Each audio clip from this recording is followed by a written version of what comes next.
merci balandi nyonso ya Congo Promo place bovandi parce que biso na ndeko Michel Lwangi il faut to senga bino merci pour la confiance to ebisa ke bino ke Congo Promo ezali mesa boya na biloko na bino ko chato ko ekote kama et lelo merci vraiment na gouvernement national oyeza conduit na premier ministre Sama Lukonde vraiment merci parce que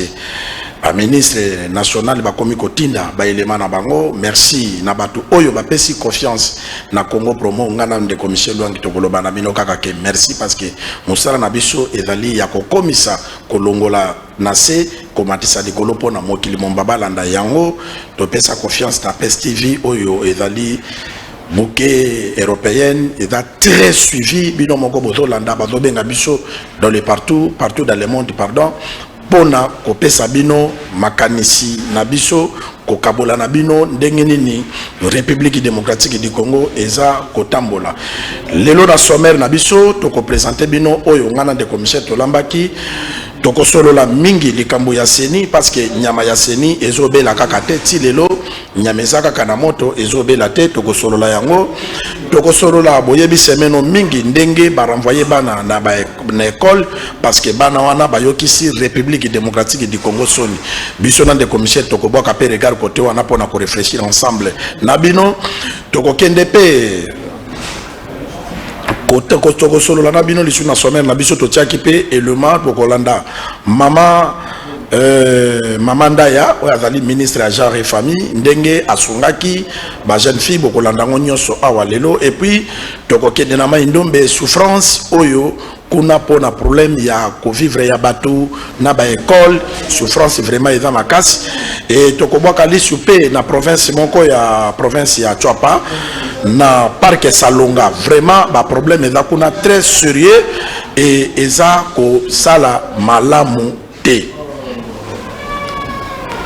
eza ko sala malamu te wana biso to koloba yango e na bisaki bino ke na Congo Promo na zalaka nga moko te na zalaka na ndeko o trompete la kana yeba mbula to tele makape na bare ko to sala ka nyonso pas nyonso butumo to zalaka na ndeko Michel Lwangi ndeko mbote nkumu kivete mbote pe na bat bazolanda biso o babani kopesa biso confiance na émission Congo Promo bazobenga na diffusion bazobenga na rediffusion bazopesa ba observation eza na mboka eza na libana mboka to pesi bango félicitations merci pe to continuer ko sala kande bango balingi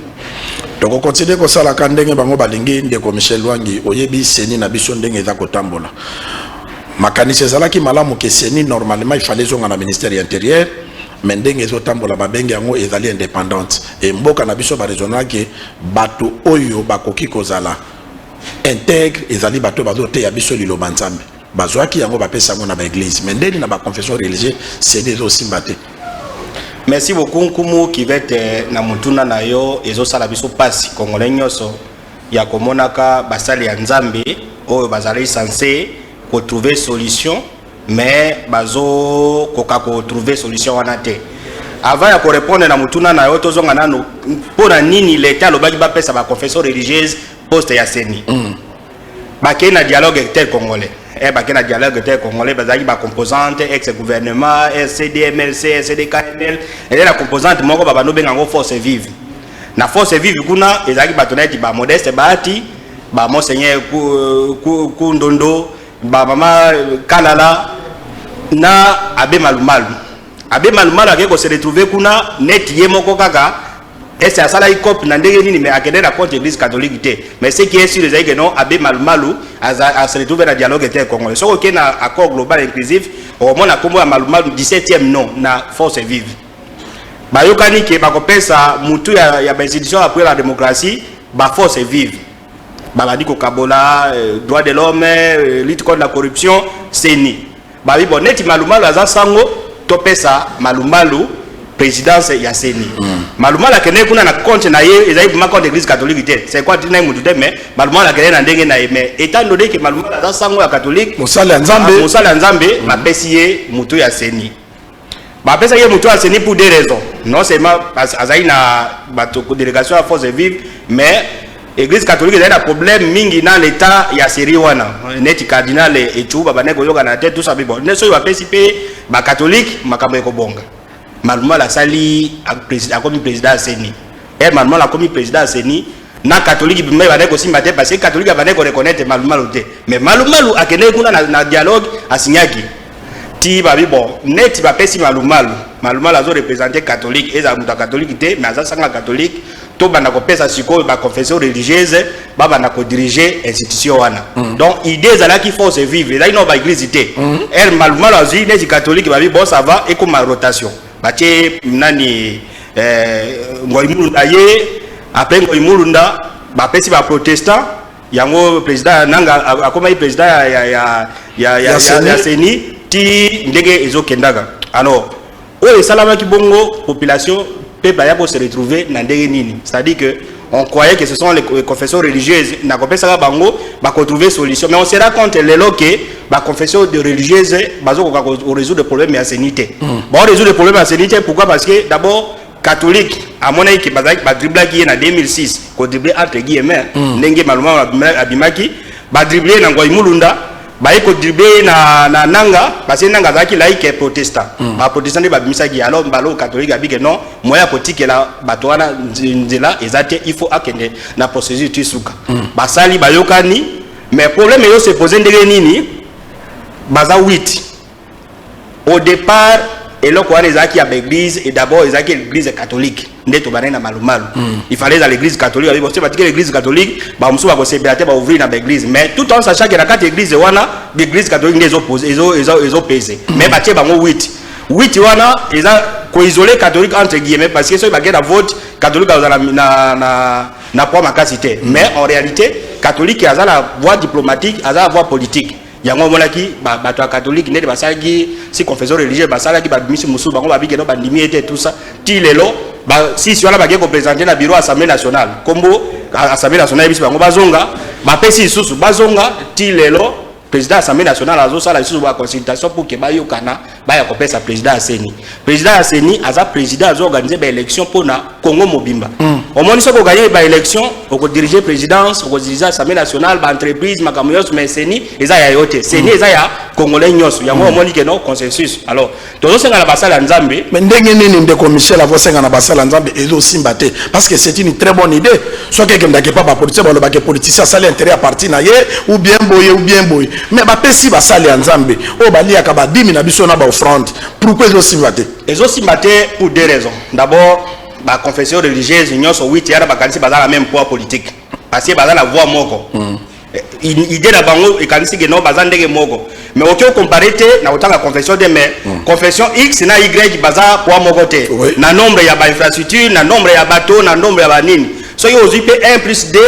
contre 6 au moins que non équilibre exact et la mwana ya ko kanisa que non so toi na voix moko et la qui doit la même poids politique. Mais au éviter que moko wana bien balana ba bloquer processus place to komi donc première erreur ezawana et puis deuxième erreur ezake ya ko kanisa ke makambo wana eza ya bango c'est-à-dire so ba mandater yo confession religieuse au mimoni yo komi pour place ozali donc ngani na ko misa président Seni au kobimisa président Seni mais elle au kobimisa président Seni yoka ki monseigneur avec président Senko le baki ba corruption salama et tout ça mais ça c'est autre chose mais OK ko sala musala ya Congo yo ke kobimisa président Seni ya yote ya ndenge yo lingite OK kobimisa président Seni o ya peuple congolais yo so pour que ben élection so salami contestation salama te donc place ezali ya mwana ba o musu ba mona ke baza la même poids politique mais même so on a conseil de sécurité pays nyonso ils ont la même poids mais au moins les pays musu ba pays belé États-Unis leki aza baza même boza ba pays mais États-Unis leki parce que États-Unis aza a contribuer à na nikoleka mais boza ka ba pays mais poids il y a chaque pays écoqualité donc to senga ba confession de religieuse président assemblée nationale a baneli ba consultation bozonga boyokana bo pesa biso congolais oyo azo rassurer tout le monde congolais a rassurer tout le monde à ça la belle élection il faut pas cause la ka fixe ka soki wana te to biso te soki ka wana te bon sikoyo soki wana te to 80 millions de congolais même millions de ozabo ba ba ti président Seni malmala comme dia sala organiser une élection de maladi bo sali élection salami Ngoimulunda sala ba élection de donc on peut donner à n'importe quel congolais pourvu qu'il y a ça et puis en réalité Seni za bureauté c'est des structures opérationnelles secrétaire exécutif ne muta arrêter ba agent yena zo ba résultat électoraux ba memela na bureau ka boy ba iba memela na bureau OK za na bureau mais ba isolé yo to pesa ka ya professeur Njoli aza vice président Seni mais il a fait tarder 3 jours la publication ba résultat opposition va dire que non, élection ça mis bien té, Jolabi que non, mais melanga ba résultat. Mais il y a un bureau, mais il y a un résultat. C'est-à-dire qu'on cause à la bureau, mais la structure opérationnelle est contrôlée. Donc, nous voulons la transparence. Bazonga, on va salle en Zambé, basala oyo population à Lingui, président Asseni, oyo a rassuré Batunyoso. Ceux qui comprennent les opposés problèmes, bon, tu as combo Moussou Mboge qui continue à avancer et puis pour ça la dignité. Mais ba pesi quand même image ya mabe na kati ya ba confesseur religieux so ba biyo ba corruption so ba biyo no ba oyo ba na ba parti pris et ko sala même que no ba bandimi na ba église wane ko sala neti donc bazonga ba solo la dès du président assemblée asengi bango ba trouver compromis pour na président oyo ko rassurer tout le monde parce que ba policier ba profiter ensemble atini mutute na commission paritaire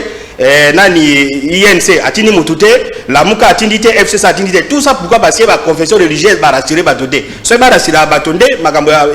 avancer nde pour ngoro za président seninde seni salama ginde makambo se tamboli. Merci de commissaire Luangi Nzambe apambola yo pona ko éclairer parce que détail au besoin est très important au lobby que bambisi nyoso bazala kanebali mais bateka maka primo côté mais bango nyoso bafanda kanebali c'est-à-dire na ba confession religieuse au batie bino so bozana bino ba église boza basali ya Nzambe boy moi na poa mon côté parce que ba mususu bazana ba école ba pesi ba valeur rebelle la république ba mususu bateya kaka 3-4 personnes donc boza valeur mon côté na sommaire na bisaki bino ke tokozonga mama ke total contrat oyo hôtel de ville ya Kinshasa oyo eza chapeauté na gouverneur Zantini Ngobila basignaki contrat na église Liloba oyo eza conduit na prophète Dominique Paul prophète Code Paul Dominique pardon. Donc, le premier coup d'envoi, ils allaient qui n'a pas maté na terrain à Chopo, total comme ça, toujours. Déployés chaque samedi dans différentes artères et les carrefours de Kinshasa, enfants, jeunes et vieux, tous fidèles de l'église Liloba Nzambe, étaient présents au terrain Chobo à Matete et ses environs pour assainir ces coins de la capitale. Bêche en main, râteau, balai ou tous avaient une seule mission, rendre salubre ces coins de la capitale dans le cadre de l'opération Kinbopeto. Motif de satisfaction pour le chef spirituel de l'église Liloba Nzambe, le prophète Kondempolo Dominique. Sentiment de joie, plaisir de ma casse pour le Chamboka. Konzi Balansaki Kinbopeto, président de la République, son excellence M. Antoine Félix Seketsi Lombo. Balansaki na gouverneur Santine Ngobila. Faut accompagner na Lobawana. Le lancement est à l'effectif. Depuis 2002, malgré tout ça, on a moyen de mais si on a moins d'équipement, outillage, mais on ira jusqu'au bout. Qu'il faut fleurs, partout. Engagement, même sous le soleil, mais Présente à cette cérémonie, la ministre provinciale de l'Environnement, ville de Kinshasa, donne le bien fondé de ces partenariats. Nous avons vu les œuvres, ils sont réputés de travailler dans le secteur et de très bien le faire. Voilà pourquoi nous avons approché l'église. Le prophète était très réceptif et a loué d'ailleurs le fait que nous l'avons associé à ça parce que nous lui reconnaissons ce travail mérité et de longue haleine qu'il a toujours fait gracieusement, gratuitement et toujours dans le cadre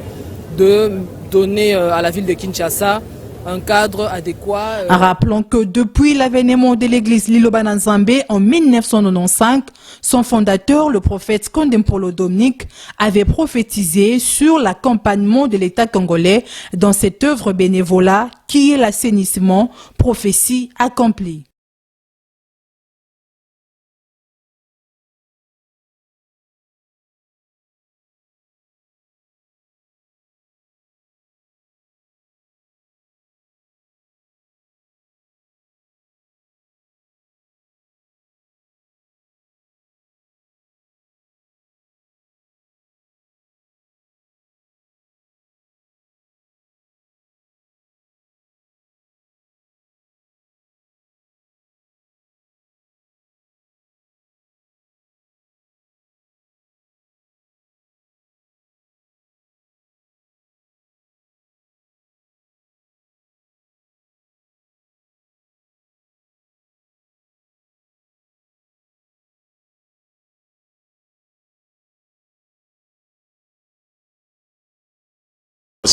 Côté ya bato Liloba Nzambe kolinga pe Congo.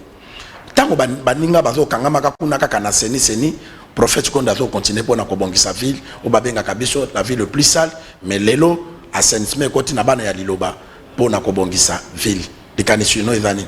Merci kumu moi rectificatif tere wana kombo nango chobo tere ya chobo ezala po matete eza chopote ngala bana matete donc tere ya chobo.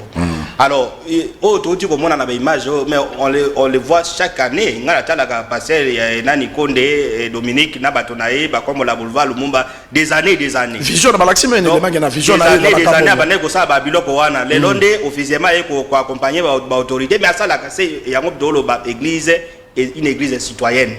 Pour la baloba on botika ka bazala ka boto yakala na l'église. T'es une église oui mais ça la paix ba action oyo ezo sali sa population. Ndé ba osala ba initiative wana bazo comme la balabala so mupayaye akokuta. Eza bazaba to église donc muto église lobi que non pasteur abi to kende ko comme la balabala. To sala biso to ide buka donc ba initiative va bien. Et puis même yo lobi ba bengi na sénité. Eza kuna séné ba benga te que oyo yaka tout ça. Mais ils ont pas passé net pas passé mutombo babilo kwa intéressant bangote ba passé Dominique Konde tolobi ba musu bazali wana oyo bazo ko kende na église na ndenge na bango mais ba musu ne bazo kende tala ne bazo be babiso donc tozo pesa félicitations à passer Konde prophète Konde bilo pasa la wana sala ngo bandakala et puis si y a l'initiative net que non assainissement à ville au lieu ko pesa ba ONG o ya ba moi ba banjiri après des jours à Gimi batu basenga batu ba sans francs mai na balabala tout ça on peut confier une église o esala kango bandakala ils le font d'une manière bénévole bandakala des années akosala musala wana ekosala mamala donc musala Dominique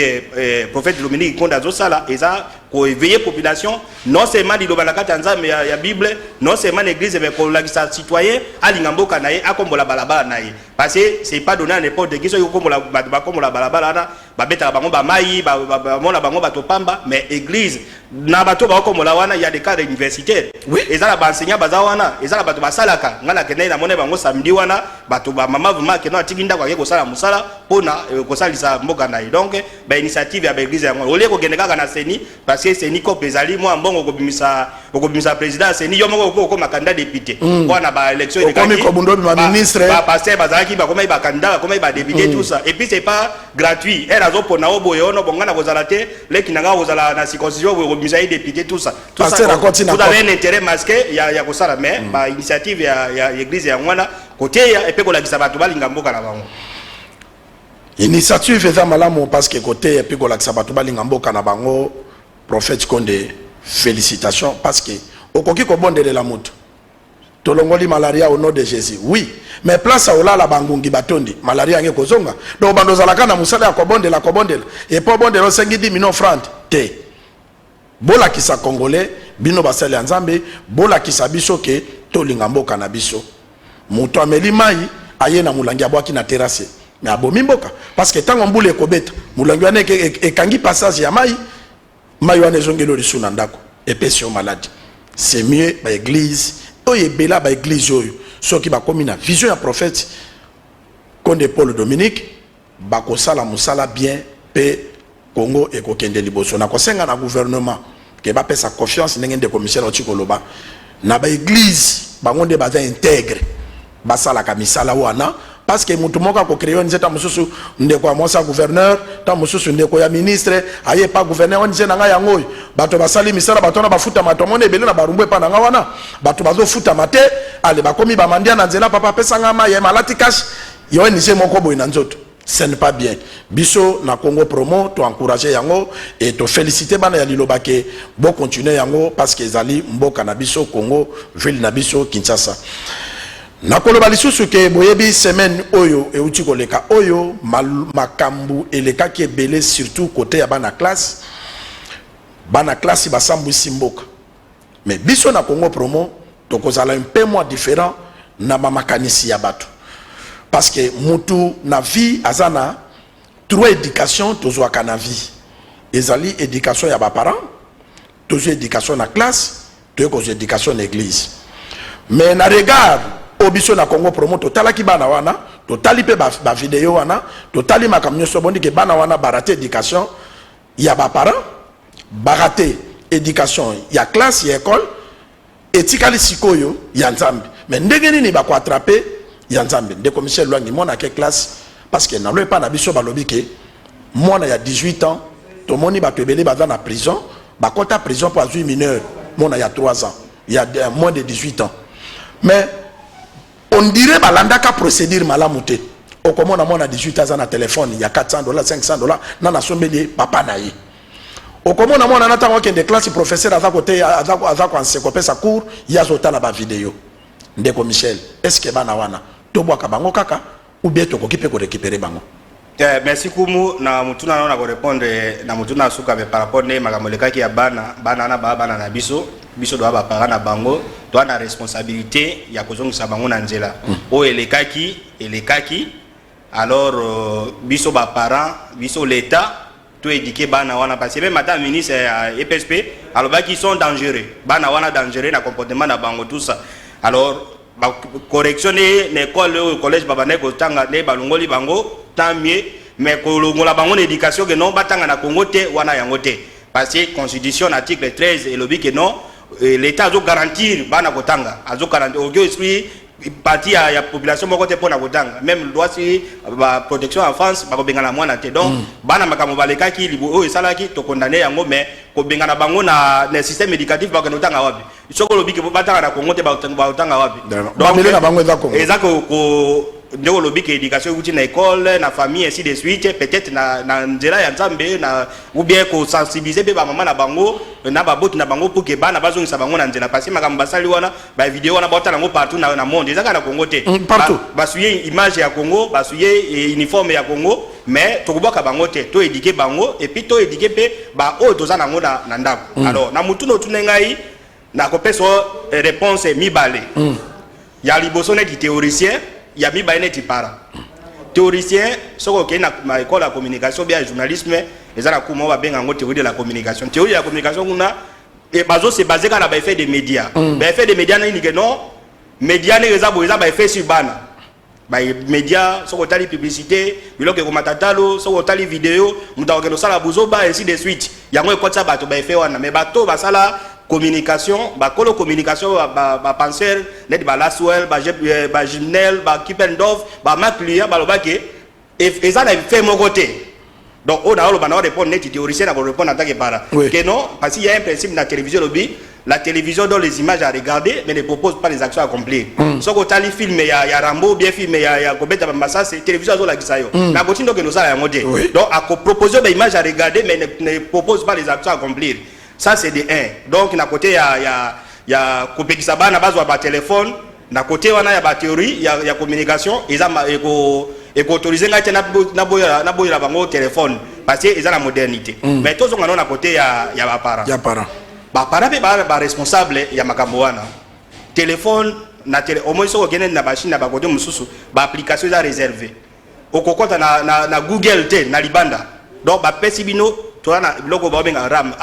RAM ezokata badono contrôle ba téléphone mobile mais pourquoi on n'a pas imposé na kati ya RAM que non so moi na mkaso mi téléphone ba application ezala te biso moko ba appareil tozo pesa moi na téléphone azana première 5e primaire asa so media nani Android aibi ba photo aibi makambo nyos pourquoi ne pas interdire bana ya biso moko que non ngala zana moi aleki na 4e moko aleki na secondaire ils ont droit ya netio ya 4e et wana azana droit ya kotala Facebook ka 30 minutes na téléphone na ngai 30 minutes na biyo ko za téléphone ti aussi sa diplôme no du téléphone pourquoi biso ba parents tozo ko imposer le kwa na banate le fait que to libéraliser bango soit disant que non à aucune école a aux problème abenga biso mais na kata cahier de communication numéro de téléphone ya pareil ezalite pourquoi on peut ça mon téléphone donc biso ba parents peut la responsabilité na par rapport na magambeleka ki ya bana école ya Saint-Georges ya ko éduquer bana ko bota no bango Android de wana parce que et contribuer en rien na formation na bango moi na za téléphone na kati ya salle azo tchatcher makamo messi azo tangisa azo bossa na tout ça à cause ya téléphone donc ce qui loi ekoya ke ya ko na cas de protection en France que non à partir de 18 ans sur téléphone Android ça c'est une bonne chose et que ça la peut réglementer pe nani autorisation bana ko za téléphone parce que bana ba mineur bazo za téléphone biloko nyoso mikola zo mona yazango na téléphone alors ça il loi et puis para ye moko ava loi ya para pe kisa mwana ki non oza na droit ya ko za téléphone Android était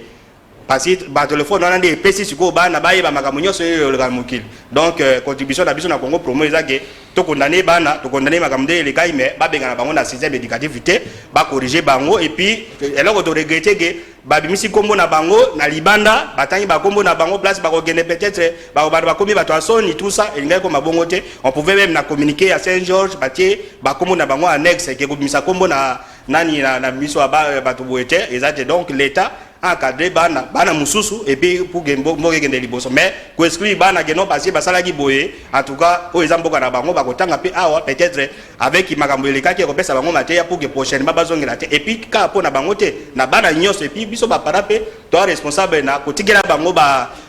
téléphone na ba ordinateur na makambo ebele o eza na cadre na kotanga l'éducation na bango te. Merci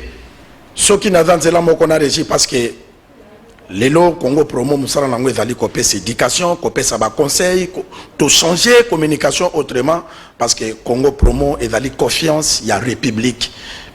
Tolanda école moko ya kitoko oyo ko boko banda enseignement ya bana na bas âge ti mona kokola au diplôme d'état pas que l'université ba problème ko zala lisusuté. Total sport on a comme ça toujours. Les complexes scolaires Petite Thérèse de la congrégation des Sœurs de Sainte-Thérèse de Bukungu à Kinshasa procède aux inscriptions des nouveaux élèves pour l'année scolaire 2021-2022 dans les classes et options ci-après. Maternelle, cycle complet, 3 ans, 4 ans et 5 ans. Primaire, cycle complet, de première en 6e année. Éducation de base, 7e et 8e année. Humanité, scientifique, première année, 2e et 3e année. Pédagogique, première année des humanités pédagogiques. Littéraire, première année des humanités littéraires. Commercial et informatique. Première année des humanités commerciales et informatiques. Confiez-nous vos enfants pour une formation intégrale. Hâtez-vous car les places sont limitées. Contactez-nous au numéro suivant 081 18 760 ou au 085 128 61 36 ou encore au 082 455 44 80. Enfin 082 27 74 628. La direction. Merci Avana Pesandeko Michel Maloba parce que école Botaliwana et école ya Pamba te complexe scolaire Petite Thérèse ezali na 3e rue soki na bosanité na Petit Boulevard côté à industriel soki bokomi wana bana bakotanga bien parce que ezali école moko kitoko mutazo gerango ezamba manser éducation vraiment ya bien bana bakobanda nango ti bazo ba diplôme d'état tanga okena université au mona ke mwana parce que ndako etonga makana fondation pour bon mon école on est à l'école à Pambate na zonga lisu na régie totala ouverture école wana nani akata kariba comme ça to commenter dans des commissions à plateau. Inauguration ce samedi 27 mars 2021 à Kinshasa du bâtiment du complexe scolaire Petite Thérèse et du couvent des Sœurs de la congrégation des Sœurs de Sainte-Thérèse de l'Enfant Jésus du diocèse de Bukungu-Ikela dans une cérémonie précédée d'une célébration eucharistique dite par son éminence le cardinal Fridolin Ambongo en présence de plusieurs partenaires à ces projets, parmi lesquels l'honorable Guy Luando Mboyo qui a financé entièrement les travaux de réhabilitation du couvent des Sœurs avec équipement complet. Prenant la parole pour la circonstance, la sœur Marie-Colette a, au nom de toute la congrégation, dit sa reconnaissance sur la marque d'hospitalité et d'altruisme du sénateur Guy Luando Mboyo. Le cardinal Fridolin Ambongo, quant à lui, a loué l'élan des cœurs de l'élu de la Chuapa, qui agit de manière permanente au profit des populations sans s'attacher à une quelconque campagne électorale. Pour lui, c'est là l'image du vrai chrétien catholique. Au nom de Monseigneur Toussaint Iluku, évêque de Bukungu-Ikela, exprimer notre gratitude à l'honorable Guy Luando pour ses gestes de générosité qu'il a fait pour restaurer ce mouvement qui était un peu délaissé. Ce que j'apprécie beaucoup de lui, c'est qu'il fait le bien, non pas seulement quand il y a des campagnes électorales. Comme nous connaissons, on va chez nous avec un peu de tricot, un peu de sel. C'est des cadeaux tellement humiliants que quand vous aimez votre peuple, vous n'allez pas humilier ton peuple de cette manière-là. On distribue un peu d'argent, les gens se battent pour prendre un petit morceau. Cette manière-là de faire, ce n'est pas la forme de générosité que nous soutenons. Nous soutenons cet élan de générosité qui se fait de façon permanente. Et je peux dire que chez l'honorable Guy Luando, c'est devenu pratiquement sa marque de fabrique, sa façon de faire de la politique. Qui donne à Dieu, s'est construit des trésors de l'autre côté. C'est dire, il attire vers lui la bénédiction du Seigneur lui-même. Cette œuvre du sénateur Guy Luando Mboyo vient renforcer la pastorale et est bien reçue à cœur ouvert par les chrétiens catholiques disséminés sur l'ensemble du territoire national jusqu'au Saint-Siège. Merci Ndeko Michel Luangi Otali Sport, Otali élément, il y a école wana où il a géré na mamancer, éducation à Makasi et puis na ouverture na ngo mutako kataribe zalaki cardinal. Ministre d'État actuel, Azalaka à l'époque, sénateur, au Moni Epewana, Ndeko Michel, impression des années. Merci. Comme on est école, les complexe scolaire Petite Thérèse de la congrégation des Sœurs de Sainte-Thérèse, ils ont bongo na limité, na Petit Boulevard, école wana, la troisième rue. La troisième rue, école wana, na inauguration, tout le monde qui bana maternelle, bana primaire, bazo sala biloko ya makazi ya démonstration bazo sala biloko ya chimie bazo sala bazo transformer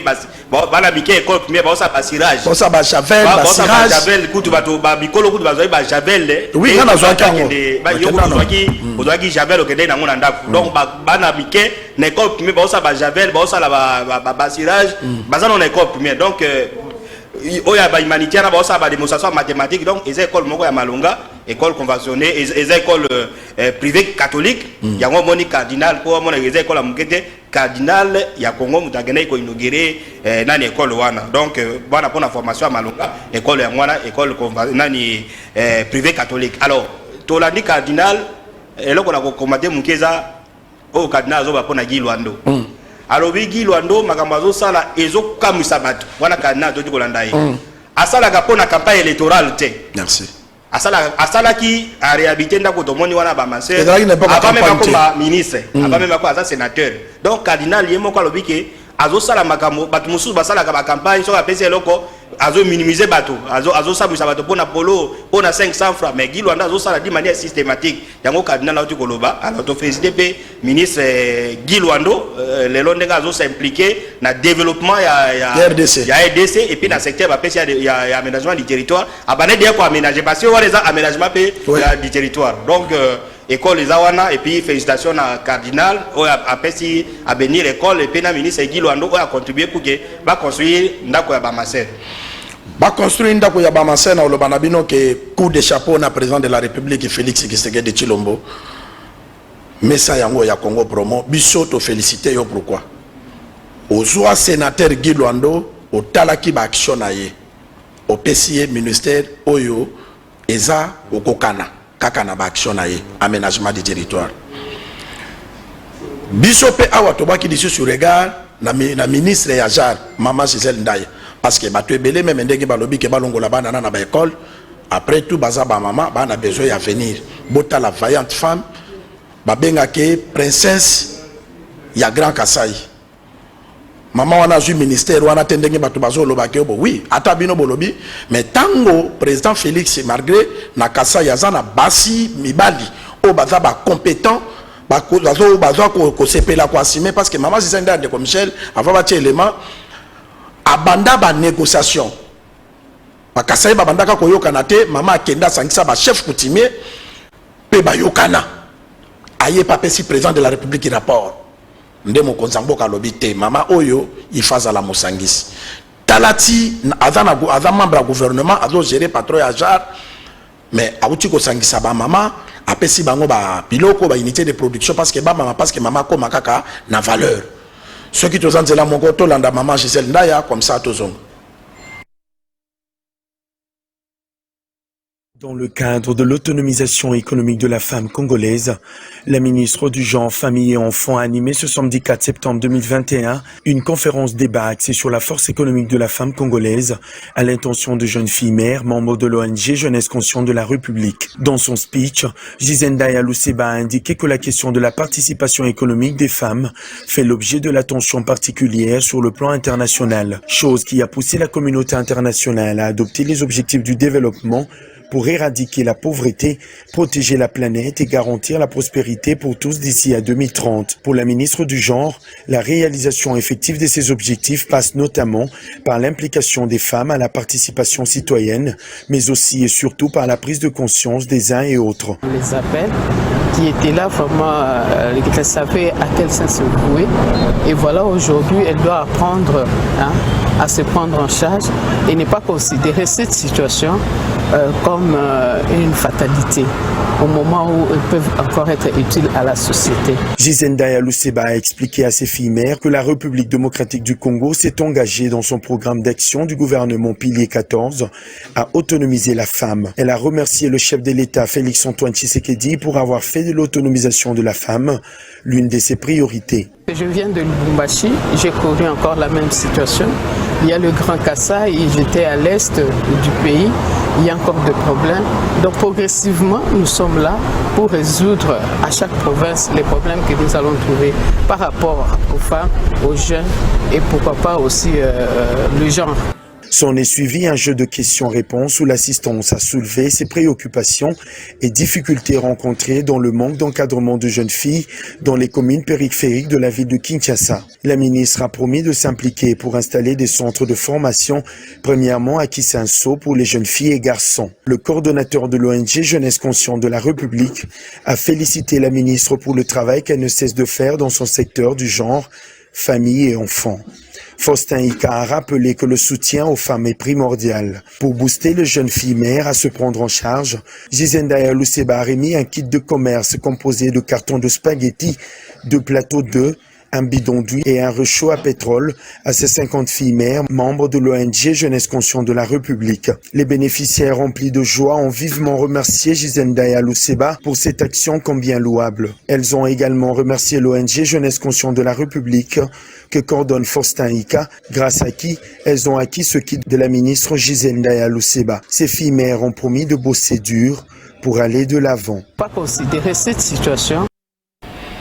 Merci ndeko Michel Lwangi Otali, maman Gisèle Ndaya. Ndengazo bunda, ndengazo pesa valeur namboka. Merci Nkumu Kivete, tozola de la activité maman ministre à genre, a otaï ko sa pesa journaye, ozomo na kazo se distinguer. A osa makambo ebele na mois 3 mois oyo azali ana kata ministère naï. Donc ba kala ndeko lobaki ba ponaki pa maté parce que a salaki ba action ya ko sangisa peuple nde akomi na gouvernement et puis azo sangisa peuple. Il faut que le ministère en gère une connotation de 8 mars, Maputa, Kotamola, bato toyeba ministère de genre. Et il faut changer, moi, Mouké, madame, il a gossé comme ministre et genre, ndeba makamwana bani les athètes. Tala maman Lelo, maman Gisèle, excellence Gisèle Ndaya, aïe, pour ça la autonomisation économique de la femme. Moi si azala na autonomie parce que azala makasi ba fille mère ou ba ko rejeter na kata ministère naie a pesi autorise nani azo pousser ba fille mère mutunyos moi azala autonome économiquement à dépendre na mutute tala ba initiative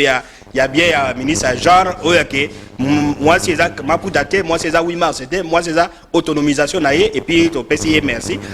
les gars confier ba élément na Congo promo merci pe na bato yo bakoya ko pesa na Congo promo parce que nous nous sommes un magazine. Autorité morale, il y a parti politique, CDTI. C'est des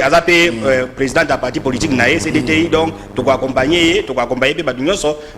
niveau à Congo Promo. Donc, maman, ministre Ajar, Azo Salam Sala, et Zomo à la Katamboka. Et Zomo à la Katamboka, maman Zenda, a continué, Congo Promo, Zalimesa, Tinda Baction Ayo. Ko accompagner yo pona mokonza mboka tala mokili mombaba tala ndenge zala monde entier bazolanda mama Zenda ya c'est parce que misalo zo sala babomba kana mesate et c'est le loko o baloba babomba ezaka ka Bible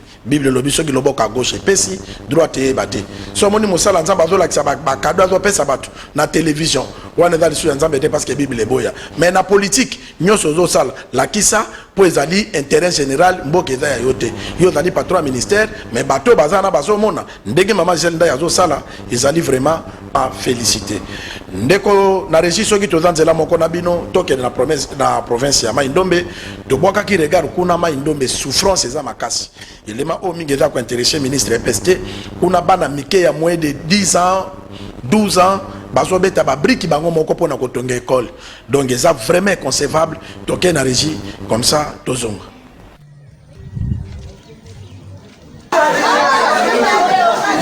like ça 50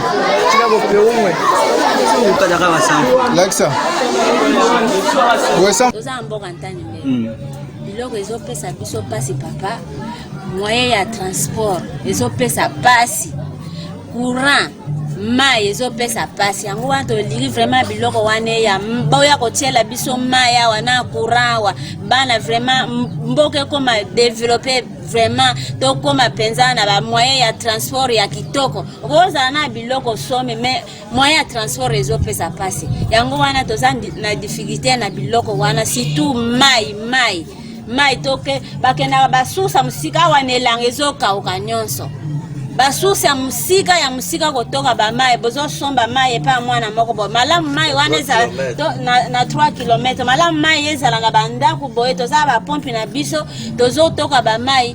bana bazo vivre na ba condition ya bien mais awa bana ba condition vraiment eza passe mai ya mabulu tanto bana bazo mela mai ya mabulu auti classe mai ezate azo mela mai ya libulu ba condition wana ezopesa biso passe vraiment ntani mbele eza mboka kitoko mais ba condition ya vie vraiment eza mabe mboka kitoko soki biloko wana ye vraiment mboka kitoko penza mais ba condition ya ba problème wana ezopesa passe na mboko ka bana bazo souffrir mingi tokomi na ntango ya rentre babotama babriki mpo bateka ekoka kosunga bango mwa bauniforme bakaye na mapapa na bango merci sekite ya makasi baklasi ezobonga te na mabulu ezosala biso mpasi bamai biloko moko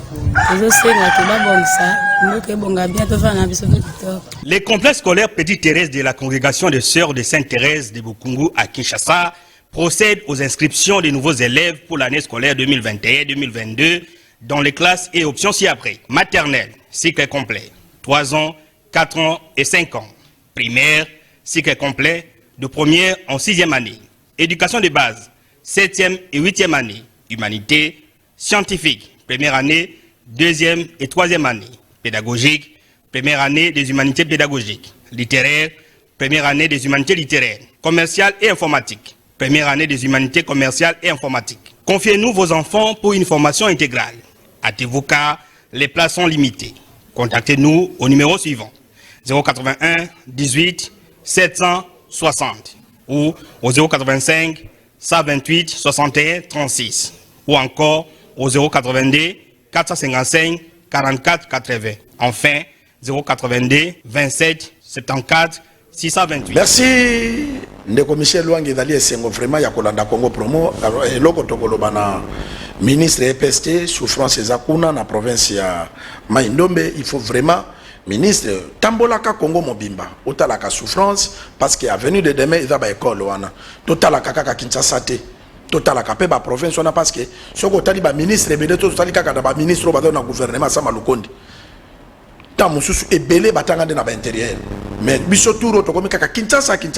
ministre ezaka ka Kinshasa te kendaka na ba Mai-Ndombe partout na république otala souffrance ya bana et kozala bien ndeko Michel ba téléspectateur bazozela ba tindi ba question na bango ebele na moni papier eza kotonda régie soki bozui ba réaction boye la biso totanga bon on entendant mboka na to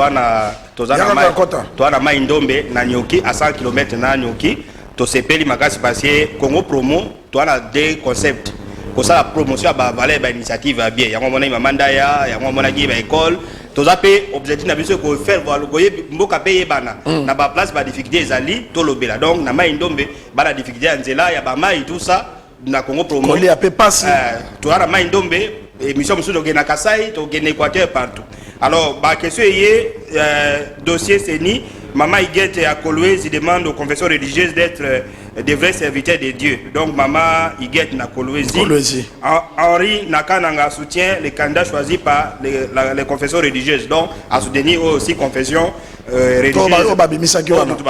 Henri Nakananga. Maman Ani Nakenge, elle se porte candidate à CENI. Donc, Maman Ani Nakenge, avec Bangoba Kokate, comme présidente à CENI. Maman Ani Yana Kinshasa, peut-être comme président à CENI. Hervé Amadimba, Madimba donc na Congo central soutient le pasteur Konde. Nao tout comme nawa. Jérémy encourage le ministre du genre dans la valorisation des filles mères. Jérémy na Ipen na Kinshasa awa.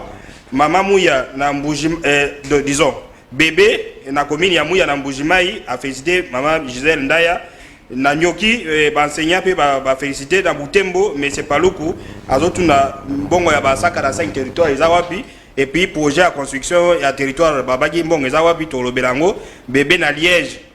à commission émission, et Luc na Saint-Pétersbourg, donc na Russie, à telle émission, Maman Yvon na Bangkok, donc na Thaïlande, et puis Ivoirien Moko Ouattara, Ismaël na Côte d'Ivoire, la libre émission. Donc voilà. Merci de commissaire pour na Tamouke pour na Régikuna, Bazotin de Kabisoka Katobima. Une minute kaka parce que tu suis ba prévité à toi pas na parc salonga kuna batu bazo bomana na monkoto. Il faut que tu information que le gouverneur a toi pas aliawa, il faut que tu koluka toluka ancien député Panjoko toluka pe Célestin parce qu'il y a ça na monkoto. Merci kumunda moi réserve biso nani ta ekoki. Asika makama ya mokoto o ezo sala maguna sanare na voir na ba projet ASD. Les amours ba manipulation ba politiciens ainsi de suite, bazolinga o pesa moto mais ba kondia l'état bazon sekimia. Togoya na dossier semaine prochaine dossier ya Chouapa. Bateki concession ya Chouapa pendant 110 ans. Ancien ministre Amatobe na Claude Nyamuga lobaki ngola ba émission ezaki 25 ans. Amatobe bateka ba concession ya Chouapa 110 ans. Parce que baïbaki ke bambonga crédit carbone ezoya. Alors bongo ale koya batekeli bendien. Donc ceux qui va la communauté internationale va pesi mbongo indien récupérer ngo zambe combien. Donc ils ont vendu bazamba ya Chouapa na 110 ans mobima. Donc on a ba document semaine prochaine tout la kisakeno comment ils ont officiel au dimamboka na indien ya kosomba zamba pour na 110 ans. Pour na yoza ministre. Donc to lobelango na mot de la fin kitamba la mot de la fin pour remercier bato bazo pesa biso confiance Congo Promo dans la concept na biso eza émission politique polémique eza émission investigation ya valeur ya mboka ko valoriser net do moyen na mai ndombe ko valoriser ba action ba ministre bazo sala et puis to connaît ko ça. Donc semaine prochaine to avec document à l'appui ministre Ambatobe atekeli bendie zamba ya Chouapa pour 110 ans pour na bango ba mbonga crédit carbone ko ya bango ba récupérer bendie ba mbongo. Merci de commissaire Luangi na kolobake entre Panjoko na député Oyaza en fonction sikoyo Panjoko azana problème moko kunate Panjoko akendeki na ONG po na ko aider bande kone ya mboka na ye parce que ONG wana même ka développement na mboka mais biloko ekomi politique toko sala plateau officiel dimanche oyo to promettre moi na nyoso ya monkoto Oyaza na information abenga biso parce que to na ba information nyoso awa papa moko alobi ke na loba na ndeko Panjoko ke ye mutu bakendaka ko installer nini ya Vodacom mais ngai ndenge na kotaki na investigation ya programme wana Panjoko aza maboko pembe parce que ya memaki nde ONG na yende ezui marché pour na ko développer mon koto ndenge ndeko Célestin azoloba ezabo ya linga kota politique eza malamu te parce que tango Panjoko bazo swana o enyo kwa makeza matiti soki yo zali député luka ba relation na yo utiliser carnet d'adresse na yo population si la gâté pour la population et bénéficier mais ya ko luka lisusu ko détruire population wana eza malamu te na ko pesa bande ko nyonso ba pesi biso ba confiance eza malamu vraiment nkumu azale bale oyo bakangaka mabokete bye.